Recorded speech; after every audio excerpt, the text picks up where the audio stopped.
નમસ્કાર કલમ યુદ્ધ સમાચારની સાથે હું છું આપની સાથે પાયલ બાંભણિયા। તો જોઈએ આજના મહત્વના સમાચારમાં।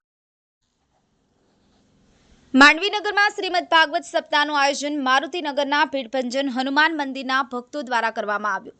23 વર્ષની નાની ઉંમરની પૂજ્ય દીક્ષિતા દીદી કથાનું રસપાન કરાવી રહ્યા છે।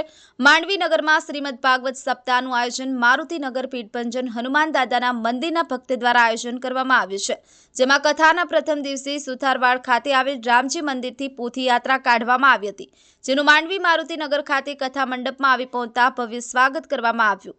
ભાગવત કથા પ્રારંભ તારીખ 16/12/2024 સોમવારથી 22/12/2024 રવિવાર સુધી રાખવામાં આવી છે। કથાનો સમય બપોરે 2 થી 5.5 કલાક સુધી। કથાનું સ્થળ માંડવી મારુતિનગરમાં હનુમાનજી મંદિર પાસે માંડવીમાં ચાલી રહી છે, જેનો લાવો માંડવીનગર ધર્મપ્રેમી જનતા ધન્યતા લઈ અનુભવી રહી છે। ઈશ્વર સોલંકી, કલમ યુદ્ધ સમાચાર, માંડવી।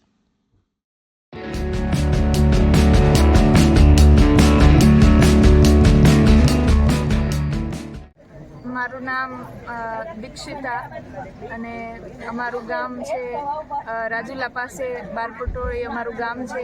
અમરેલી જિલ્લો અમારો થાય। રામાનંદી સાધુ છીએ અમે, અને અહીંયા સમસ્ત મારુતિનગર કાશિયા ફળિયું અને અમે બધા માંડવીના આંગણે અમે બધા અહીંયા ભાગવત 7 દિવસથી 4 દિવસથી આજ ચોથો દિવસ છે, અને 4 દિવસથી આજે કથાનું રસપાન કરી રહ્યા છે। બધાએ આનંદ કરે છે અને બધાએ એટલા ખુશ છે।